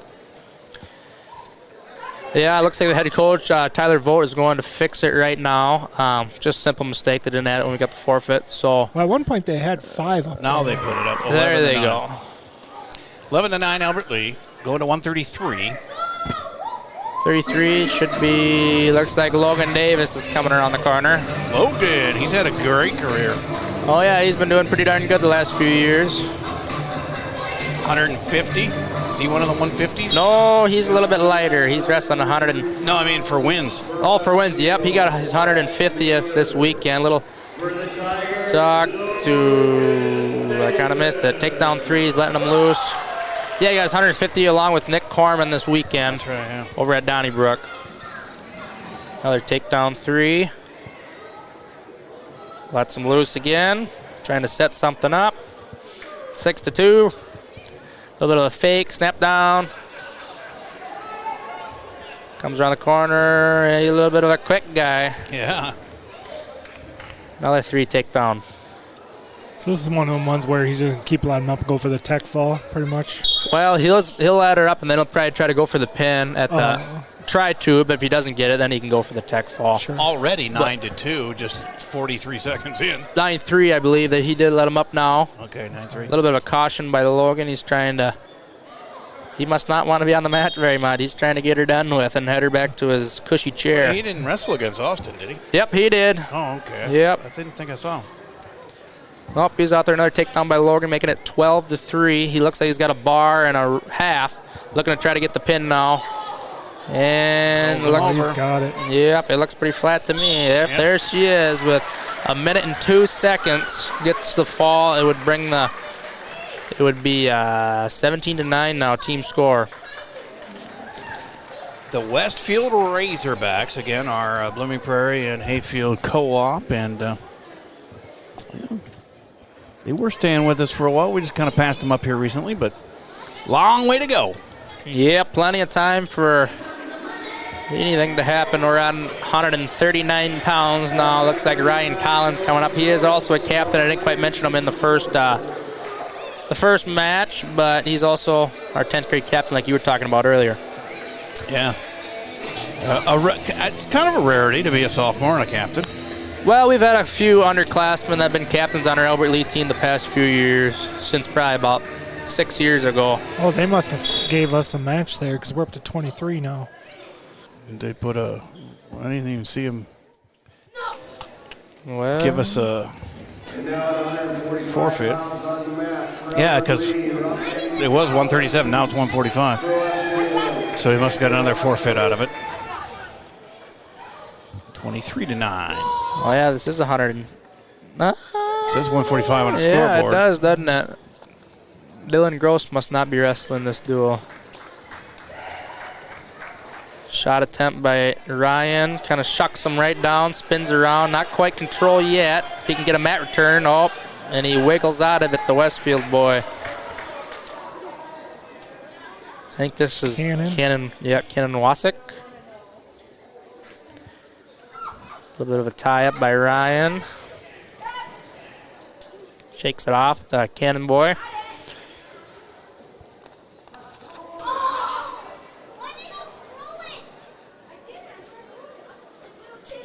Tying up, Cannon goes in for a shot. Ryan's trying to he's got a wizard in, but the shot was in pretty deep, and nothing yet. He did give it to him. It's a little quick, my opinion, but they did give the takedown to him, so that'd be 3-0. Ryan kind of lands on top, though, getting the reversal for 2. Still down a point, though. 30 seconds to go in the first. You can try to split. I think that's what he's trying to go for. Couldn't quite get it. Lets him go. 2-4. Cannon is on top at the moment. Ryan's trying to stock in, trying to get a takedown. I got to get the 2-on-1 on him. You're locked in like that. Do you know what the score is without looking at the scoreboard? When you're wrestling? Depends how good of a mathematician you are. If you can quite add them up. Little duck under by Ryan. Oh, they didn't get it. Called time. No score. That was a good attempt by Ryan, but didn't quite get her done. 2-4. Ryan defers. Cannon goes down.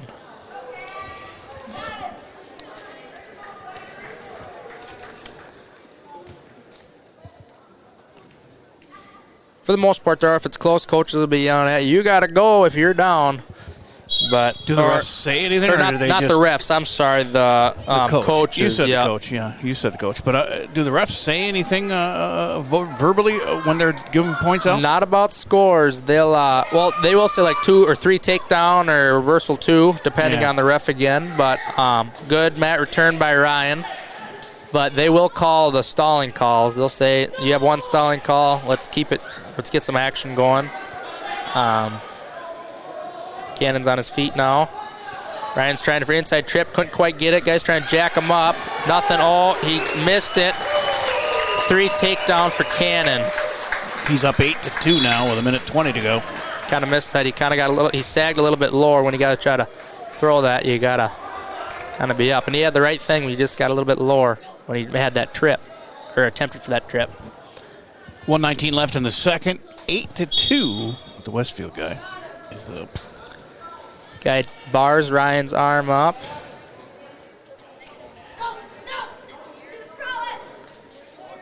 Gets his arm back. He's got a good base right now. If he can get a little bit of wrist control, pop on and out. Guy had a claw. He's got a tripod by Ryan. Gets shucked back down. Is your diet mostly protein during the season, or? Well, again, depends on who you ask. If you're going up or down.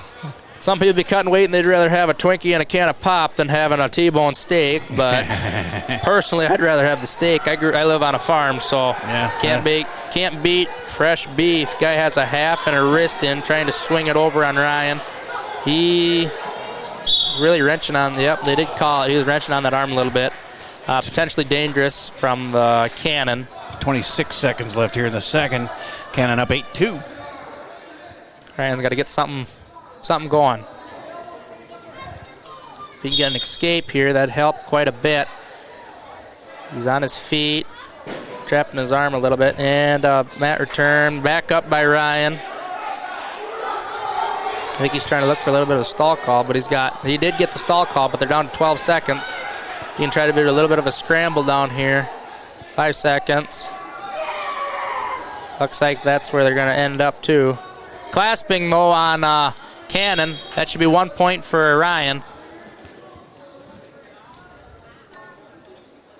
Refs are talking about it.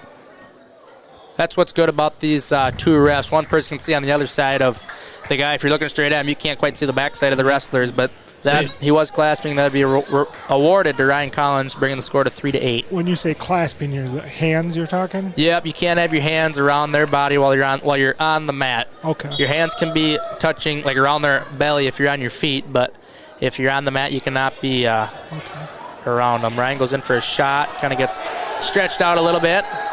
He bails on it. Cannon's got a front head on Ryan now.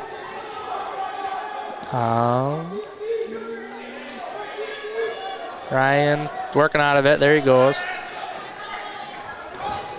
He's got to get something going, though. He's got minute 30, down 5.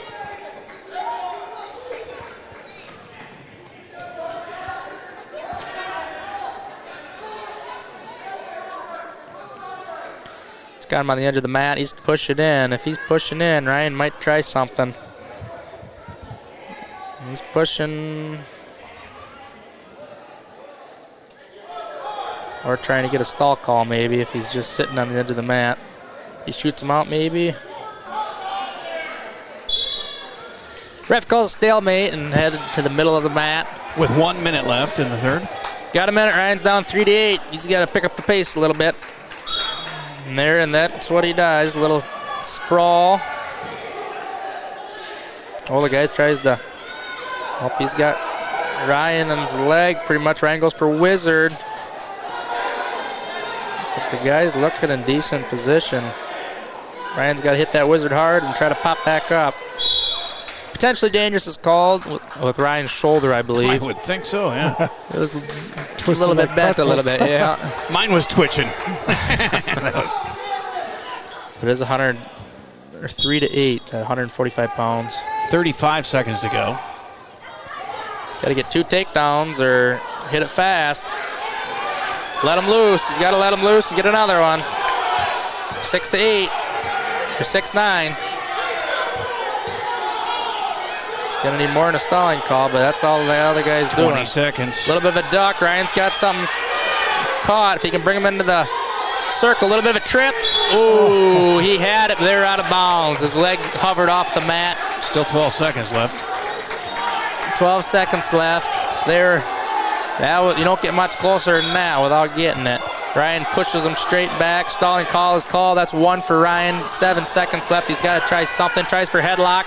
He's got a foot in. Oh, 1 second was on the clock. 1 second was on the clock. The towel tapper hit him with 1 second left. I don't know if they're going to reward him or not. The towel tapper called him a second early, and Ryan needed every second in that situation. Yeah, right. I don't know if they're going to. Yeah, they're not going to reward it to him. That's going to hurt big time. That's the difference of that match. Can coaches yell at the refs? Well, they try to, but it don't affect much of the scoring. If anything, it makes the refs a little bit on the opposite side of you. Ryan's not too bad about that one, but didn't quite go his way, but he tried for last-ditch effort, and he almost got it. The guy just called a little bit before the buzzer, and that's probably all that costed that match. Close match. One of the closest matches I've seen tonight. Yep, that was a pretty close match. That moves us on to, should be 152 pounds. I believe Brody. Nope, they're sending out Aiden Gonzalez at 152 pounds against Jackson Minor. 23-12, Albert Lee. Miner must be a twin. Yeah, Derek Miner wrestling at 121 pounds, so it must be another twin couple on that team. What do you know about Aiden? Aiden has been wrestling JV for the past few years. He's been doing pretty darn good on JV. He hasn't quite had his opportunity to shine on varsity very much just because of how packed of a lineup that we've had. So this is big for him, yeah? He's had a few varsity matches, but not that many. He does a little roll, tries to get on top. Oh, if he can try to catch cradle, he's got his leg. If he can just get behind his leg and get the takedown, that'd get 3. He's going for the hook. He gets 3. He's got a cradle maybe locked up. Kind of looks like it. Oh, he's losing his head, though. He's trying for a butcher. If he can run his hands around his head and stay tight yet. He's got to run that, though, if he's going to do it. That'd get that leg. You don't want that leg hooked. Under a minute left here in the first. Well, he's got him over the top of his head now. Nothing happening. He's running for a half. He could swing it, maybe. Hope he does get him on his back. Couple swipes, near fall. If he can grab his arm and extend it a little bit. Try to bring that shoulder down. Or readjust. He's got 40 seconds. There he goes. He grabs that arm. He's trying to extend it a little bit. He can't. I wouldn't pull it back too far by the head. They might call it for potentially dangerous, but that is a fall. Nice. A minute 34. Good for him. He'll be excited after he gets that big varsity win. Yeah. That moves the score up to 29-12, Albert Lea.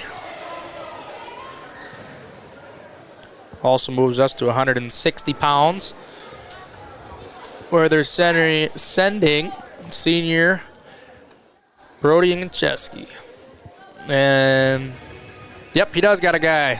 Looks like Gage Mullenbach, senior, 160 pounds. Well, you talked about the Mullenbachs earlier, Yeah. Chad. They had 2 of them. So or no, they had one on each. Yeah, Austin had a Mullenbach, and Westfield had a Mullenbach. No, I think they're cousins, actually, now that you say that. And they wrestled against each other. And they were going pretty hard, too. Yeah. This has bragging rights at Christmas coming up, so you can't quite stoop down very light on this one. Yeah. Brody's got a half. Takedown got him in a half. Now he's got a half and a wrist. Trying to swing it right on the edge of the mat. Guy's trying to creep his way off. And he makes it And he does 7-0 though now. 7-0.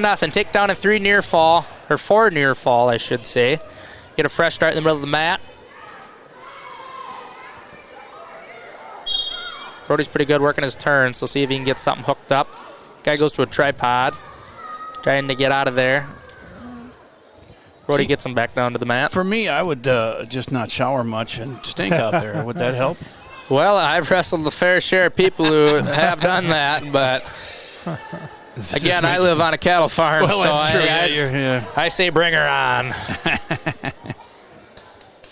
A minute left here in the first. He had him bellied up. Mullenbach found his base again. Brody's looking to maybe try a chop bust. Oh, cross. Get him flattened out, maybe a cradle. Maybe a butcher. Goes back to the cradle. Would he be better off with his left arm across his face or no? Depends on how you want it. He was kind of looking to get that, to break him down, so he went for that elbow chop. Sure.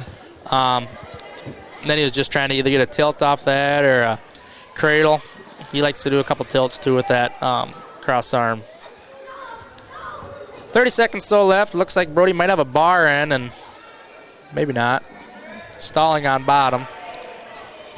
Brody's got a wrist on that side. Now he's got a half. He's going to try to run it right over the top, and he looks like he does get it. Gets a couple near fall.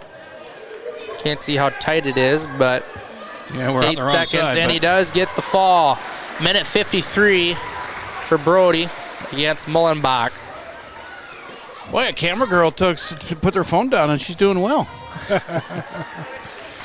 That brings the score to 35-12 for the Albert Lea Tigers on top of Westfield Razorbacks. That moves us on to 172 pounds. And it looks like we got... Here comes Maverick. This was your area? This was my song that he stole. Oh, yeah, the song, and but you're weight class I was too. a little bit smaller than that guy. He was a little bit bigger than me, but don't be fooled. I could still. Oh, looked like I tried a headlock for that Mullenbach. Mav tries to get right through it, and he does for 3 takedown. Mav's trying to get right to work with a cradle. He gets that cross, and he gets the cradle. Nice. That headlock didn't quite help him there, but Mav does got him on his back, and he does get the fall. Quick. In 20 seconds. That guy is not a happy camper. My dad always said don't throw headlocks, and I guess it didn't work out in his favor. Yeah. He gets my run-out song, and, that's pretty much what I did, just pin him in 10 seconds. Sure. Every Did he at time. least have the decency to ask you first? He did. I said, you know what? Might as well go. He's got a little bit bigger of a boy now. Coach is giving him a little pep talk. We're moving on to 189 pounds. Looks like we got a senior. His name is Alex Lee. Alex Lee coming to Albert Lee. Triton Cox, we got another senior. 189 pounds. Wearing the shirt underneath, what is it? He's got some shoulder problems, so he likes to wear that because he's got to wear a shoulder brace. Okay. So that way it's not not exposed. Out. Yeah, exposed. Triton got a little snap down on him. He's on his knees. Oh, kind of bull rushes him a little bit. Got an underhook. I don't know why that kid didn't play football. He's got some serious leg He did muscles. play a couple years, but his headgear fell off now. He played a couple years, but again, he had shoulder problems, and he broke his finger, too. He was out for football, though, this year. Right. He had his broken finger. That's yep. Right. He got hurt like a week after I did. 41-12, by the way, Albert Lee. I was just wanted to update the score. Triton right off the whistle. Guy's got him in a front head, though, by Alex. He gets right out of it, though. A little bit of try of an ankle pick by Alex. Doesn't amount to nothing.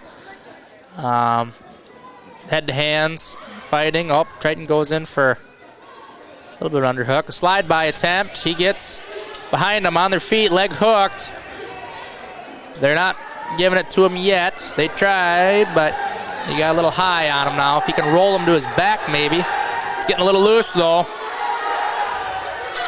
If he can get his hip up maybe a little bit. Minute to go, first. Maybe they might try to put him on his back. It looks like he might get a couple.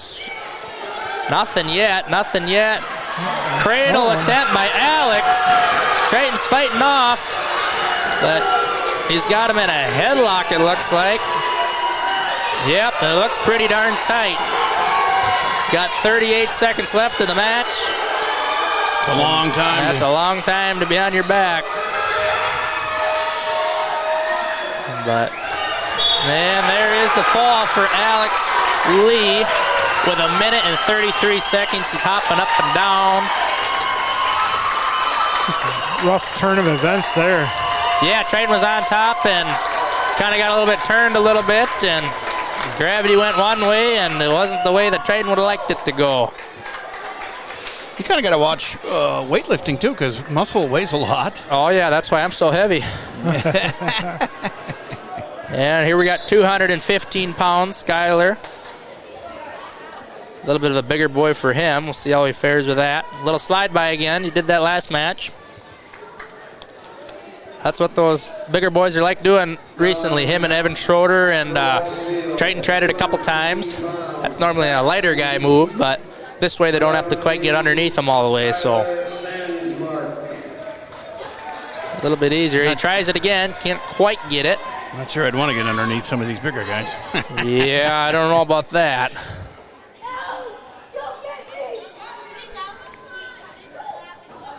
(41-18) Albert Lee here with 1:20 left in the first. Scoreless at 2:15. 2:15, the second to the last match for the night. Albert Lee does have it clinched at 41-18 right now. Looking to extend that lead, though. Does that matter in the rankings of how badly you beat anybody? Just for personal scoring range. Skyler's in on a single leg, comes around back, tries to get his arm around his waist for 3 takedown. If he can get it there, he should be. Oh, guy kicked his leg out right at the end. Let's see. Braxton's got a wizard in. If he can try to drive him over to his butt, and he does for 3 takedown. No, just to help your own record out. Everyone wants to win, so yeah. Help the team score a little bit. Do your part. And it looks like Braxton does hurt his elbow. It's looking like.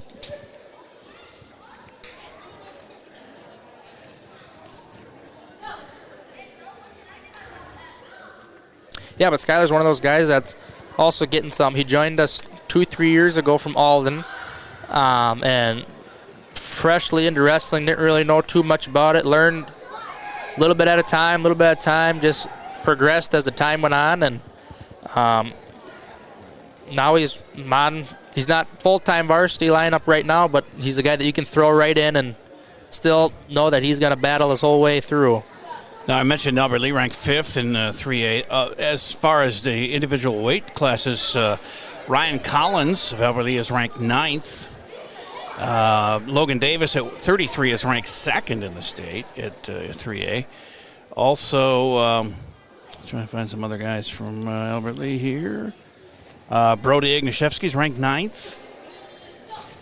And Nick Corman at 52 is ranked 4th. And, of course, it's early in the year here, but those are some good numbers there. Yep, not too bad for starting off the year. And that's all the guys that are ranked in the top 10 in their individual weight classes for Albert. Yep. But that's quite a few. Looks like Braxton is... Looks like he's going to shut her down. Elbow's just too much for him. It doesn't really matter for the team score, right. So he's going to call her. Skyler's going to get the win on that. 6 points for the team. 47-18, and one more match? One more match heads us to heavyweight. We got old Evan Schroeder coming in and against Wyatt Arndt. Yeah. That's how I would say it, but he's a big boy. Yep, I think he's pretty much a true 285. True 285, maybe 265 in there. Shouldn't say I'm no professional against guessing weight like people at the carnivals, but he's definitely got some weight on him. I outweigh both of them. Yeah. Just like at the sale barn when we're buying our cattle, trying to, how much think that weigh? Little slide by attempt by Evan. Got a little bit sloppy at the end. He's trying for a cradle, trying to shuck him by. Re-snap, get him down to his, he does try to re-snap. Couldn't quite get him. He's right by the edge. And right when he was turning around the corner, the guy called it for a nosebleed. Yeah. Yeah, a little bit of nosebleed. There's always a lot of nose bleeding, or lips are bleeding in the sport. You're getting knocked up with elbows, and a lot of the time lips are pretty chapped, I should say, from especially this time cutting weight in winter and whatnot. You can't try to get all your fluids in with your water or whatnot, so lips get chapped and you get a little bit of blood. Can you wrestle with a cold? I mean, if you're stuffed up? Oh, yeah. You can pretty much wrestle until you say you really can't. Crack your head open, taper up, and get right back out there. That's what, that's what the old Pops did. Rub some dirt on it. That's what he told me he did, but shoot. Yeah, there's Spencer Lee. He wrestled for Iowa. He tore both of his ACLs, and he wrestled in. I just saw a documentary or something on him in his story. So yeah, it's all about pretty much preference. It's a lot of mentality in this sport, mind over matter, especially getting to weight. And not a lot of many guys want to cut weight and sit in a hot wrestling room all the time, but gets you in good shape. I don't know any other sport that really gets you in that kind of shape. No doubt about it. Yeah. They always talk about how tough football and hockey players are, but wrestlers, it's just right with them, or even more.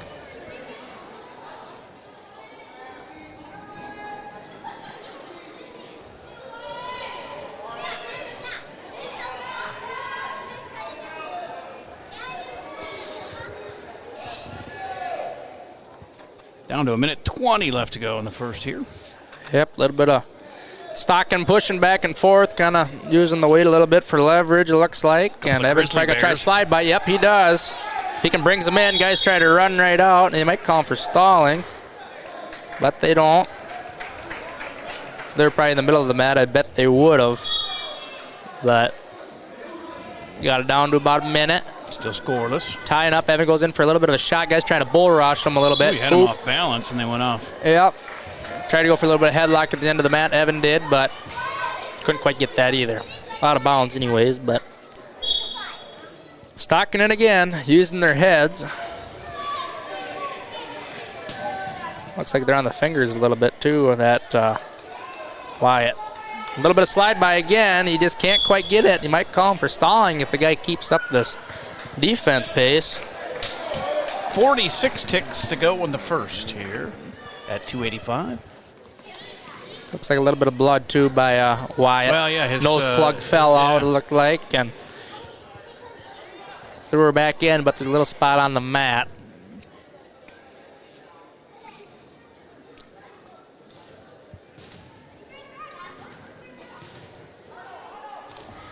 Chance for the coaches to talk to him. Yep, give him a wise words over there. John Hansen's over there too. He's been coaching a long time, coaching the JV kids. Does a great job with them JV kids. He's got a good way with kids.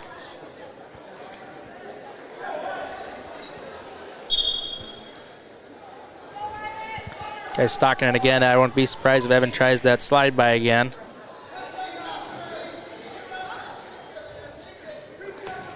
Seems like all that Wyatt's doing is pushing, though. Tries to circle out. Evan does headlock. Boom, right on the edge of the mat. With all that pressure, that's what you get launched a couple times. Evans right on the edge of the mat. That looks like a pin to me. There it is. That'd be a minute and 41 seconds. First period pin. And that'll do it for the match. 53-18 final score. As he runs on through the line. Well, I mean, it gets tough for Stillwater. Will probably be a little more stout tomorrow. Yeah, they'll be a little bit more stout. I think they're second or third in the state. Second, so yeah. That'll be or third, yeah. That'll be a good challenge for us. But yep, be a little bit change of pace from tonight. But and that's at Southwest Middle School. And what time is that? Southwest Middle School, I believe at 7 o'clock. Just one duel tomorrow. Unfortunately, we won't have that, but we will have girls basketball here against Winona at 7:30, I think it is. And then Saturday at 3, we do boys hockey against, who are they playing? Simley. Simley's in town for the boys hockey team. But the next wrestling event we have is January 30th in a duel with Owatonna, and that is going to be fun. So be back here if you're a wrestling fan. Tell everybody you know. We archive these events, too, these sporting events, and also the concerts that we do. We did the choir concert on Monday. We've got the band and an orchestra concert next Monday. They're archived on our website, albertlealive.com, that you're on, and you can just, for free, watch them whenever you want to. So you can go home and rewatch this there, man. Yeah. All right, man. Hey, we appreciate it. You're great at this. Yeah, no problem. It was nice to get out here and kind of promote a little bit of the wrestling team and what they can do. Last year, 4th place, and they're really going to have a good season again this year, I truly believe. So it's good to kind of get it out to the community and have another way for them to watch. It's fun to have a guy who's kind of got an inside view of things, and you got the terminology down that we wouldn't have without you. So yeah, we do appreciate that very much, and we'll see you again on January 30th for sure. Yes, sir. And Chad, thanks a lot. Farron on the cameras. Great job, Everly Wrestlers. And again, get out and watch them tomorrow at Southwest tomorrow night and cheer them on, because that's a big one with Stillwater. From now, that's going to do it for us here at albertlealive.com.